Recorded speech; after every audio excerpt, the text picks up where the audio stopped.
Conexão. Essa é uma série que nós fizemos, e nós sempre fazemos assim, no mês de maio apenas, que é o mês da família, e nós estudamos várias temáticas sobre conexão. Nós estudamos a conexão perfeita, nós estudamos a conexão cardíaca, onde falamos sobre o pastoreio do coração das crianças, nós estudamos a conexão espiritual, onde vimos a importância da palavra estar habitando ricamente em nosso coração, e hoje nós vamos finalizar falando sobre a conexão total.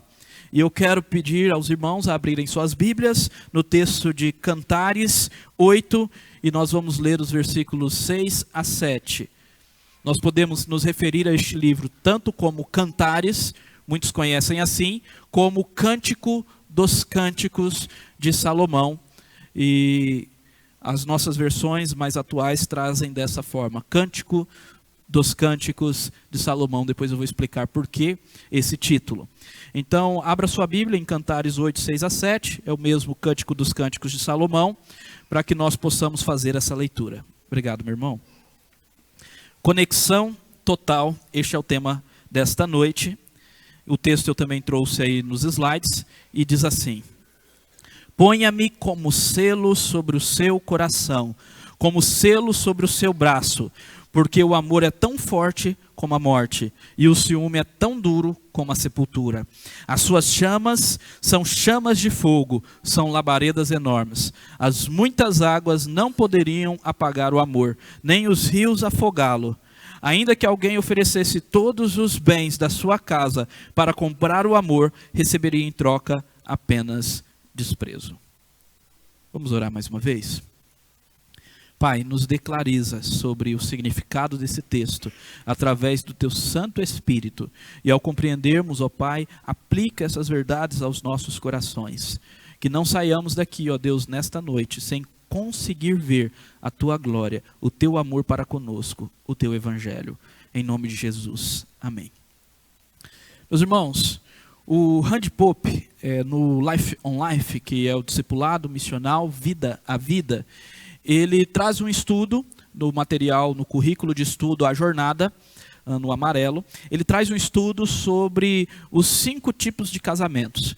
Eu já trouxe esse estudo em uma oportunidade, quando nós ainda estávamos online, e eu trouxe uma palestra sobre os mitos de casamento, e eu listei esses 5 tipos de casamento, conforme a pesquisa da Universidade da Califórnia.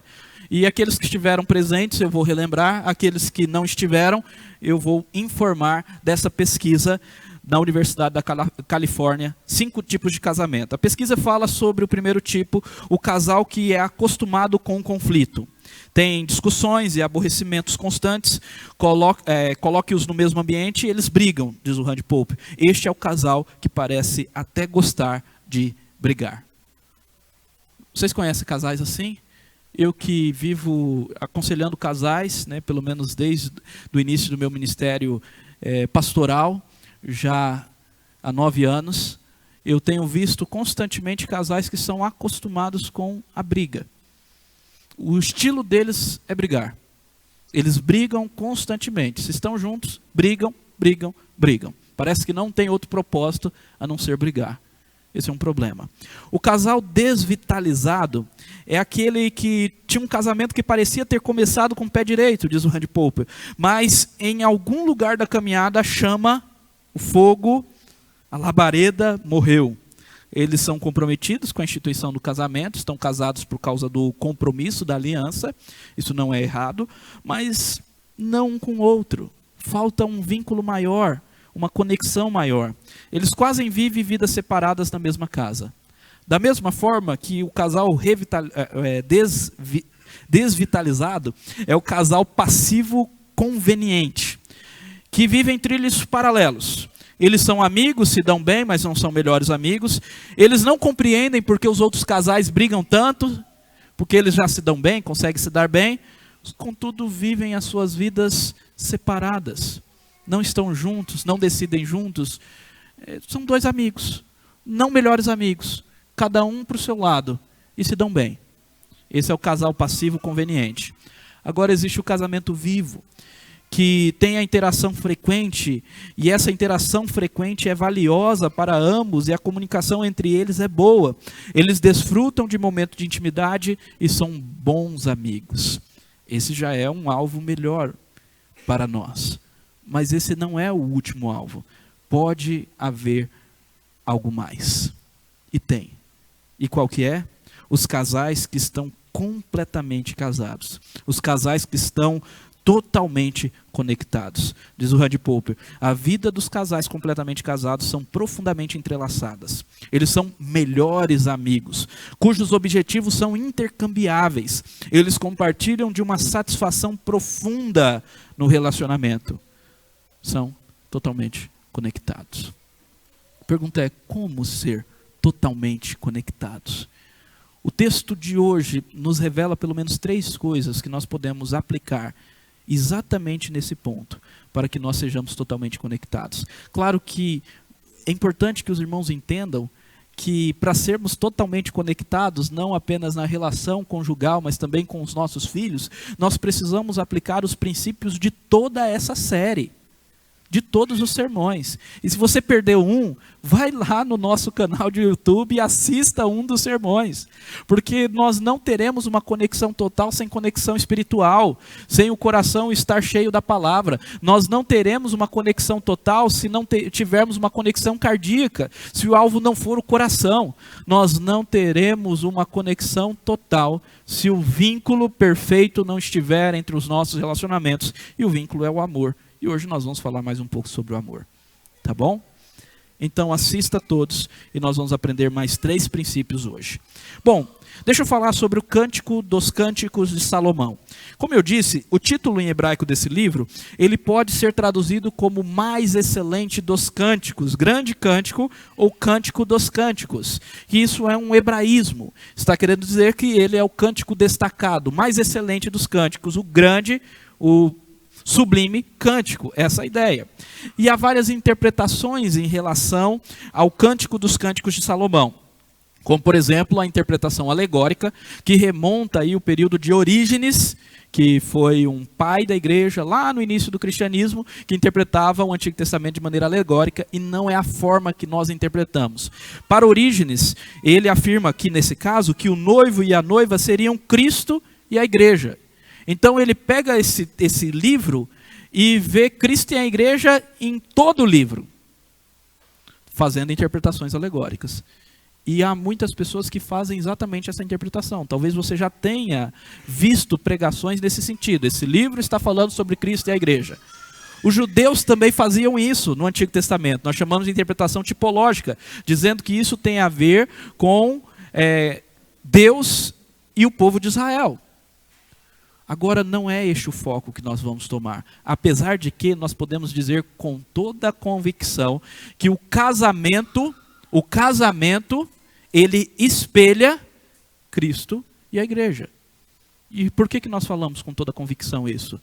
Porque isso nos está registrado em Efésios 5, quando Paulo diz para as mulheres serem submissas como a igreja é a Cristo, e para os homens amarem as suas esposas como Cristo amou a igreja. Então o casamento espelha sim, mas entendam, esse livro ele fala não exatamente disso, uma interpretação alegórica, ele fala do amor conjugal, genuíno, simples, belo, e do valor desse amor conjugal.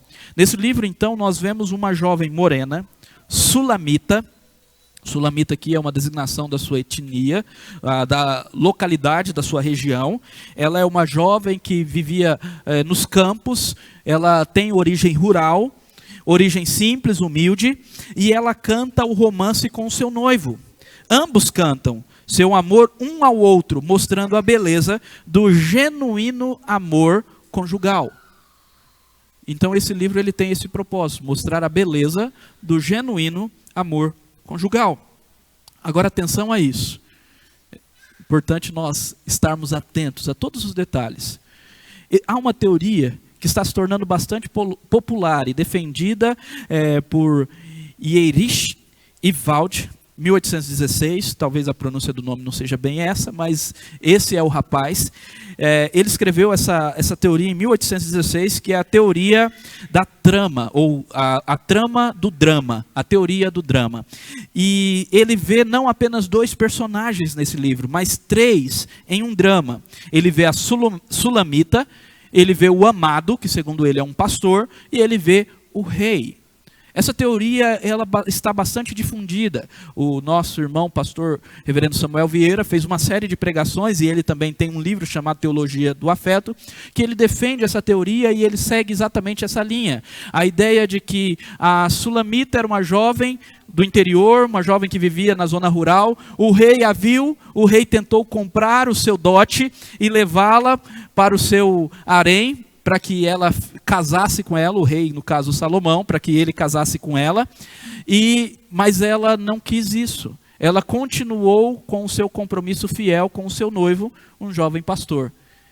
E por isso que o texto vai nos dizer, por exemplo, no texto de hoje, que mesmo se alguém quiser comprar o amor, será desprezado. E que o rei Salomão, versículo 12 do capítulo 8, nos diz que aquilo que ele pagou, as suas 1000 moedas que ele pagou pelo dote, será restituído. Mas ela é do seu amado, e o amor dela não poderá ser comprado. É bastante interessante essa interpretação. E nós vamos aplicar uma questão em relação a isso lá no final. Lá no último ponto nós vamos entender. Mas se vocês quiserem saber mais, eu indico a leitura do livro do reverendo Samuel Vieira, Teologia do Afeto. Vamos caminhar? Então, o tema dessa noite, conexão total. Antares 8, 6 a 7. A primeira coisa que nós vemos nessa conexão total é que essa conexão total ela se dá na fidelidade radical da aliança. Olha só o que diz o versículo 6. Ponha-me como selo sobre o seu coração, como selo sobre o seu braço, porque o amor é tão forte como a morte e o ciúme é tão duro como a sepultura. O que é o selo? O selo remete a 2 coisas aqui. O selo remete primeiramente ao fato de que, naquela época, as correspondências eram seladas. Normalmente correspondências enviadas por um rei eram seladas. E o rei ele tinha esse selo, um anel de selar, que ele colocava uma espécie de vela ali naquele anel, de cera naquele anel, e ele selava esta carta. Para quê? Para enviar a carta para o remetente. E uma vez que aquela carta tivesse o selo, ninguém poderia abrir aquela carta, a não ser aquele que a carta é remetida. Nós temos em Apocalipse, por exemplo, um livro selado. Nós falamos sobre esse livro com 7 selos. E esse livro selado com 7 selos, ninguém podia abri-lo, a não ser aquele que é digno, aquele que morreu para abrir o livro. Porque comprou um povo de todas as nações. Então só Jesus pode abrir os 7 selos e já o está abrindo, né? E isso é a história redentiva que nós vivemos hoje, como nós vimos no ano passado, na série de Apocalipse. Então a questão do selo mostra esse compromisso inviolável. Também a expressão para selo pode ser traduzido por sinete, que era algo que era colocado no braço, como sinal de que aquela pessoa já era compromissada com alguém, que já tinha um compromisso de noivado com alguém. Como, por exemplo, os irmãos bem sabem, que Maria estava compromissada com José, quando o anjo apareceu. Era um compromisso de noivado, era um compromisso seríssimo. E ela com certeza tinha uma marca, um selo, para mostrar às pessoas que ela tinha esse compromisso com José. Então essa ideia, o selo aqui remete a isso, ao compromisso inviolável e íntimo. Selados. Isso remete a pacto. Nós falamos de selo quando nós falamos de batismo, por exemplo. É o selo da nova aliança. Nós falamos de selo quando nós lembramos do selo da antiga aliança, que é a circuncisão. Então selo tem a ver com aliança, tem a ver com compromisso, tem a ver com fidelidade radical. O que o texto está nos dizendo é que a nossa conexão no casamento, a nossa conexão conjugal, ela tem que se basear, ou ela tem que se fundamentar numa fidelidade radical, uma fidelidade de pensamento, uma fidelidade de ações, um compromisso inviolável e íntimo. Por que íntimo? Porque o autor fala claramente que o selo é posto onde? no coração. Não é algo apenas externo. Não é um contrato que você vai no cartório e assina e ponto final, agora você tem um compromisso. Mas é um contrato de coração. É uma conexão cardíaca, como nós vimos anteriormente. Meus irmãos, é um compromisso de pensamento. É um compromisso de olhar. De não olhar para outro. De não desejar outro. É um compromisso sincero e integral. Radical. Se nós queremos conexão total, nós não podemos nos ver pensando na grama do vizinho que é mais verde. Nós temos que focar naquilo que Deus nos deu, no nosso casamento, na nossa família, e ter esse compromisso radical, inviolável, porque é este mesmo compromisso que Deus tem conosco, inquebrável, íntimo. Por isso que ele continua dizendo, forte como a morte, duro como a sepultura. Se é forte como a morte, duro como a sepultura, significa que é inquebrável. Apesar de ser duro, sim. No casamento nós vivemos altos e baixos. No casamento nós teremos momentos bons e momentos ruins. Mas nós precisamos nos manter firmes, com o nosso coração selado um ao outro. E principalmente selado no compromisso que fizemos diante de Deus. No amor a Deus acima de todas as coisas. E não importa a dureza do que virá. Nós continuaremos firmes e fiéis até o fim. Amém, meus irmãos? Claro que somente Deus pode nos fazer fiéis até o fim. É interessante porque, ao dizer que o amor é forte como a morte, e o ciúme tão duro como a sepultura, surge uma dúvida. Ciúme, como assim? E nós precisamos entender que as Escrituras nos mostram duas formas de ciúme. Usa essa palavra ciúme para duas coisas totalmente diferentes. A primeira é um ciúme doentio, que lá em 1 Coríntios 13:4, um texto que os irmãos certamente conhecem, nos é dito que o amor não arde em ciúmes. Então o amor ele não arde em ciúmes. Isso é verdade. Não é esse ciúme que está sendo dito aqui. Em contrapartida, em Provérbios 6:34, fala do ciúme do marido pela esposa, do cuidado do marido pela esposa. E Tiago 4:5, esse texto de Tiago é sensacional. Abra sua Bíblia. Vamos lá para Tiago. É nesse sentido que nós precisamos entender esse ciúme que faz com que nós tenhamos uma fidelidade radical.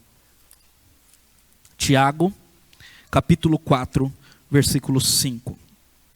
O texto diz: e vocês pensam que é em vão que a Escritura diz? É com ciúmes, ou é com ciúme, que por nós anseia o Espírito que Ele fez habitar em nós? O Espírito anseia por nós com ciúme. Não é o ciúme pecaminoso. Não é o ciúme doentio, porque o Espírito é santo. É o cuidado, é o zelo, é o desejo de ser, que nós sejamos dele, integralmente, radicalmente, inteiramente, propriedade exclusiva. Não é isso? Quando Jesus nos salva, vós sois raça eleita, povo de propriedade exclusiva de Deus.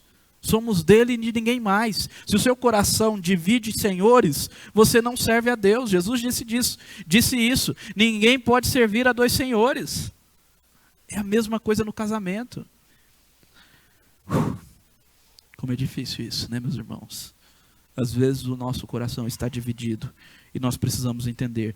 É necessário uma fidelidade radical. Amém? Em segundo lugar, o texto nos mostra para termos uma conexão total, nós precisamos de um vínculo intenso e indestrutível, que é o amor. Então, a conexão total no vínculo intenso e indestrutível do amor. Isso começa no versículo que nós já lemos. O versículo 6, aí a segunda parte dele diz: porque o amor é tão forte como a morte, e o ciúme é tão duro como a sepultura. O amor é forte, ele é forte como a morte. E nós sabemos que o casamento ele tem que ser até a morte separar. Mas que o amor ele dura além da morte. As Escrituras nos deixam muito claro que passará a profecia, passará essas coisas que nós fazemos aqui de serviço, discipulado, evangelismo, línguas, mas o amor não passará. Ele perdurará a eternidade toda. Claro que nesse caso não o amor conjugal, mas o amor continuará para todo sempre. Então o amor é tão forte como a morte, o ciúme tão duro como a sepultura. As suas chamas são chamas de fogo. Olha só a intensidade do amor. São labaredas enormes. As muitas águas não podem apagar o amor, nem rios afogá-lo. O amor é forte como a morte, intenso como fogo. Intenso. Olha que legal. É utilizado o fogo para ilustrar o amor. Aqui nós temos várias figuras, várias metáforas para amor. E uma delas é o fogo intenso. E nós usamos isso, nós falamos do amor esfriar. Nós falamos que às vezes falta calor no nosso relacionamento. Então não é meramente algo que deve ser motivado somente por um compromisso externo, frio, morto. Não. O compromisso sim, a aliança deve ser a base. Mas a aliança é uma aliança de amor. E o compromisso deve fazer com que eu me esforce para deixar a chama acesa.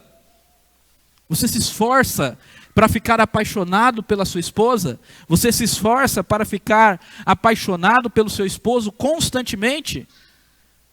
Destacando, elogiando, destacando as coisas boas, elogiando, buscando o romantismo, investindo no relacionamento, gastando tempo.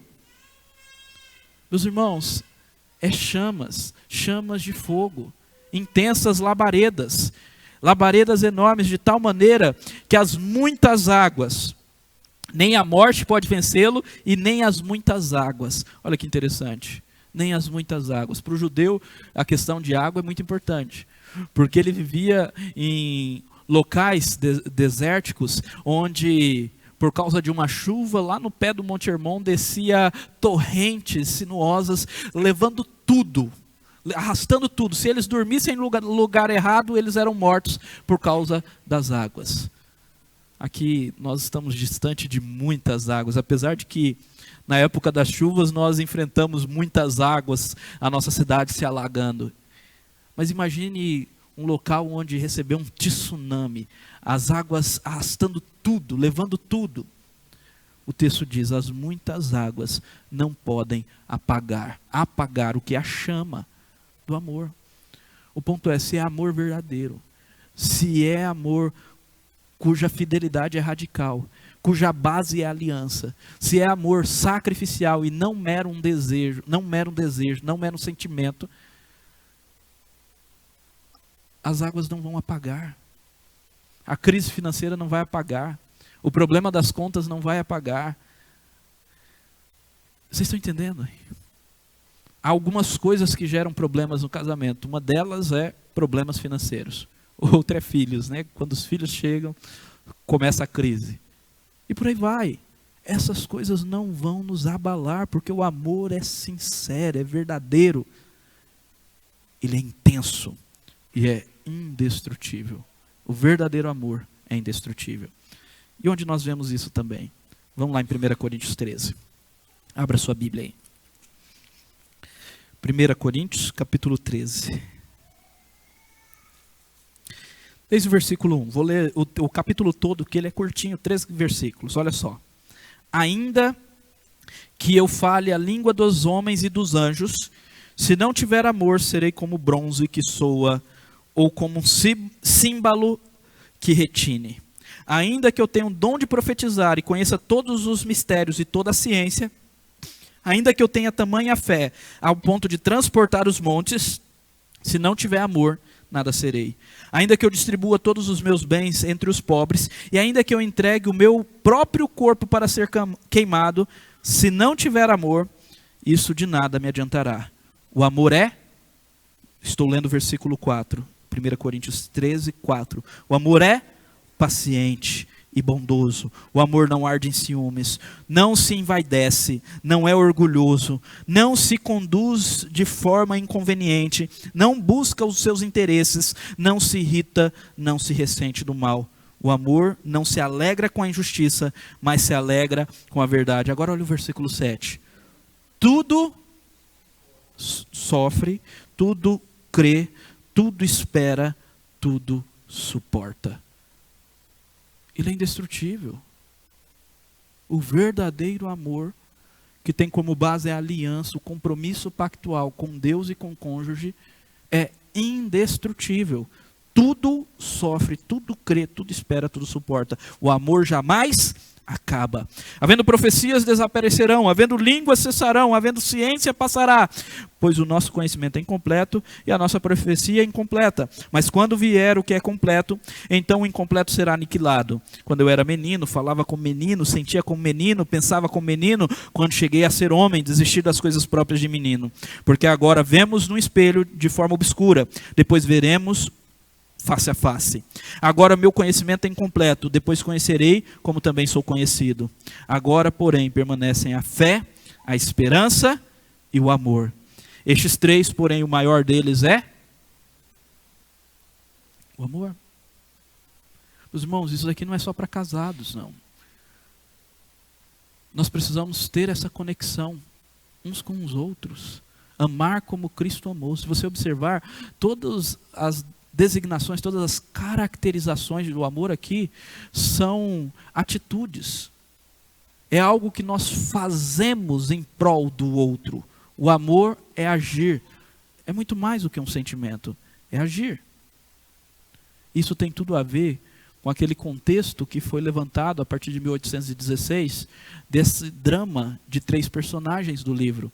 Por quê? E já puxando o último ponto aqui, o amor, essa conexão total, ela está na dádiva do amor imerecido. Esse amor é imerecido. Porque o texto continua e finaliza dizendo: ainda que alguém oferecesse todos os bens da sua casa para comprar o amor, receberia em troca apenas desprezo. O amor não pode ser comprado. No contexto que foi levantado, se nós observarmos a leitura de Cantares, nós vemos que Salomão, toda vez que aparece Salomão, aparece de uma maneira não muito boa. Aparece Salomão como talvez uma crítica. Parece que Salomão tentou comprar o amor da sulamita. E o amor não pode ser comprado. O amor, ele não pode ser, nesse caso, merecido por recursos próprios. É isso que nós vemos no versículo 12, por exemplo. Olha lá. A minha vinha que me pertence, dessa cuido eu. Você, Salomão, terá suas 1000 moedas, e os que guardam fruto dela, as suas 200. Eu vou devolver o seu dinheiro, Salomão, mas eu sou do meu amado, e meu amado é meu. A ideia de que o amor não pode ser comprado é uma dádiva. E nós precisamos entender isso. Nós precisamos entender o que remete isso nas Escrituras Sagradas. Nós só amamos porque recebemos a dádiva de sermos amados por Deus. Nós não amamos porque somos bons. O amor não é um mero sentimento ou um desejo. Salomão tinha o desejo de ter alguém, o desejo de ter a sulamita. Ele saiu a andar e viu aquela jovem morena no campo e quis que ela fosse a sua esposa e pagou o preço para tê-la. Tentou comprá-la. Mas isso não foi suficiente. Não é o desejo que faz com que os nossos relacionamentos se firmem. É o amor. Salomão tinha o desejo, não tinha o amor. Agora, diferente de Salomão, a esposa, o esposo se amavam. E por isso que ela fala, o último versículo do livro: venha depressa, meu amado, correndo como um gamo, ou um filho de gazela sobre os montes perfumados. O amor não pode ser comprado. Nós precisamos entender que o amor é uma dádiva. Se você ama alguém, é porque Cristo, por causa do seu amor e do seu sacrifício, te possibilitou isso. Lá em 1 João 4,19 diz: quem não ama, não conhece a Deus. E nós o amamos porque Ele nos amou primeiro. Deus é amor. O versículo que fala que Deus é amor é o versículo 8. No versículo 19 é dito que quem não ama, ou é dito que nós o amamos porque Ele nos amou primeiro. Ele nos amou primeiro. Por isso nós entendemos o que é amor. E daqui eu quero tirar uma conclusão maravilhosa. Olha o versículo 8 que eu falei. Quem não ama não conhece a Deus, pois Deus é amor. Eu já expliquei, Deus é amor, não é o amor que é Deus. Não podemos idolatrar o amor. Nós precisamos entender que Deus é Deus. E que o amor verdadeiro deve se conformar ao caráter de Deus. Agora, se Deus é amor, e Ele existe num relacionamento de trindade, Ele existe na eternidade em um relacionamento de amor. Eu quero trazer algumas citações para vocês verem. Cornelius Plantinga, ele diz assim: as pessoas dentro de Deus exaltam umas às outras, têm compaixão umas com as outras, submetem-se umas às outras. Cada pessoa divina abriga as outras no centro do seu ser. Num constante movimento de abertura e aceitação, cada pessoa envolve e cinge as demais. Esse é o relacionamento da Trindade. A vida interior de Deus, portanto, transborda em consideração pelos outros. Olha que coisa linda. Tim Keller, ele diz: o Pai, o Filho e o Espírito estão centrados uns nos outros, adorando e servindo uns aos outros, e por eles glorificarem uns aos outros em amor. Deus é profunda e infinitamente feliz. O Pai, o Filho e o Espírito derramam amor, júbilo e adoração pelos outros, cada qual servindo o outro. Eles procuram infinitamente a glória uns dos outros, e assim Deus é infinitamente feliz. A Trindade se ama e busca a glória um do outro, e é infinitamente feliz. Meus irmãos, que implicação disso para o casamento? Eu ainda vou trazer mais uma citação. Mas vocês já pensaram? Se nós, ao invés de brigarmos, de considerarmos o outro nosso rival, buscarmos a glória do outro, buscarmos a honra do outro, buscarmos o bem do outro, buscarmos o servir o outro, isso vai trazer paz ou não vai no nosso casamento, no nosso relacionamento, seja qual for? Isso vai trazer felicidade ou não? Vocês estão entendendo? Deus é o exemplo. E amor é uma dádiva que vem dele. Tim Keller continua dizendo: se este mundo foi criado por um Deus triuno, relacionamentos de amor são a essência da vida.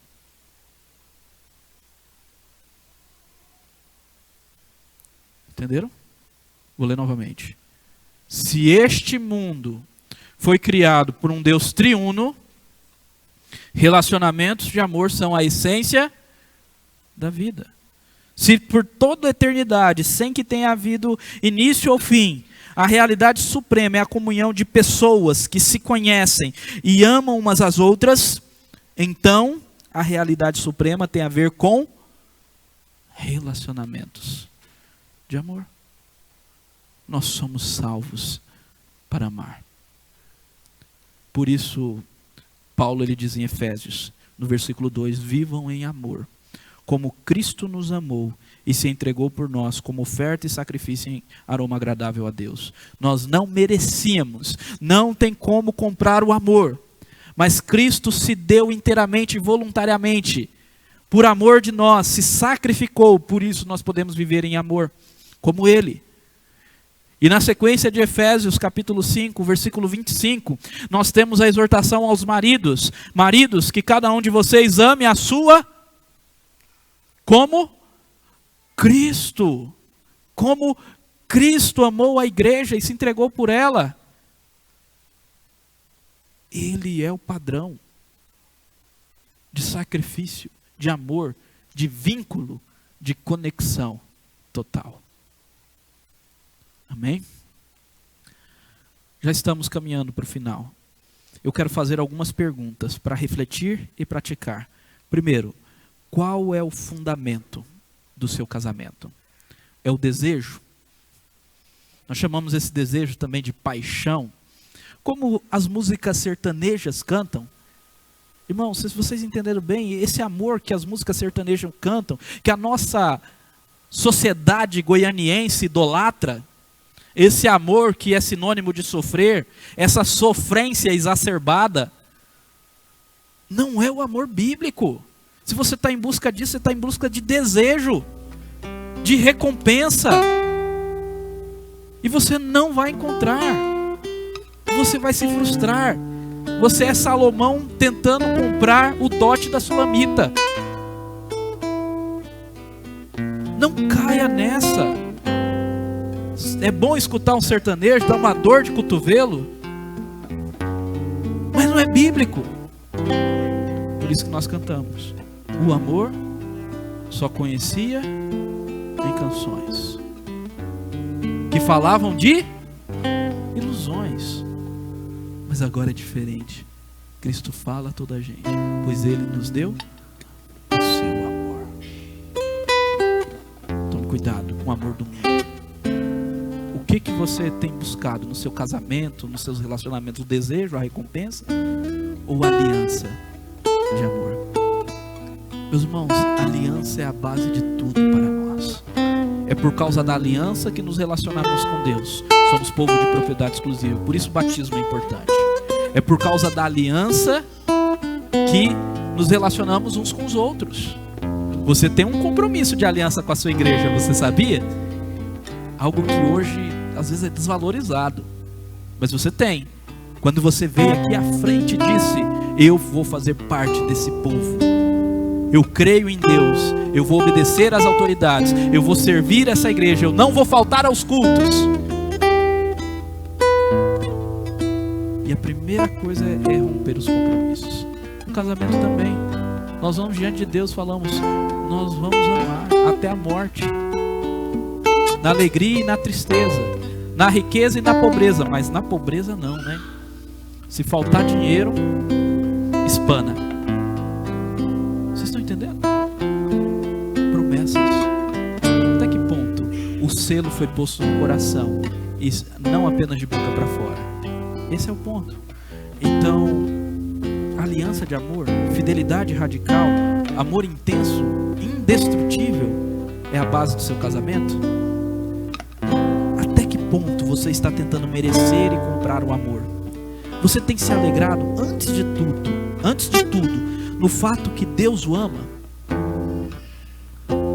O que regula os nossos amores, as nossas afeições, é amar a Deus acima de todas as coisas. Você não ama a Deus acima de todas as coisas, se o seu coração não está primeiramente dedicado a Ele, você se sente amado por Ele como filho, você vai amar as coisas de maneira destrutiva. Não só o cônjuge, as posses, por exemplo, o trabalho, o entretenimento, a casa, o carro, as roupas, a beleza, por aí vai. Então você tem se alegrado antes de tudo no fato que Deus te ama? Que tipo de casamento você tem? Conflituoso, desvitalizado, passivo, vivo ou totalmente conectado? Às vezes você tem um casamento vivo, tá bom, mas pode melhorar. Pode melhorar, sempre pode melhorar. Continue investindo no seu casamento. O que mudará em seu casamento depois dessa palavra? Ao entender que Deus subsiste eternamente em um vínculo de amor. Ao entender que eternamente Deus existe, subsiste num relacionamento triuno de amor. O que mudará nos seus relacionamentos essa verdade? E como o evangelho do amor de Deus por ti, do sacrifício de Cristo por você, mudará suas atitudes no seu casamento? Hoje, amanhã e todos os dias. Quero terminar com esse versículo, que é o versículo da nova série. Porque Deus amou o mundo de tal maneira que deu seu único filho para todo aquele que nele crê, não morra. O amor é forte, mais forte do que a morte. Não morra, mas tenha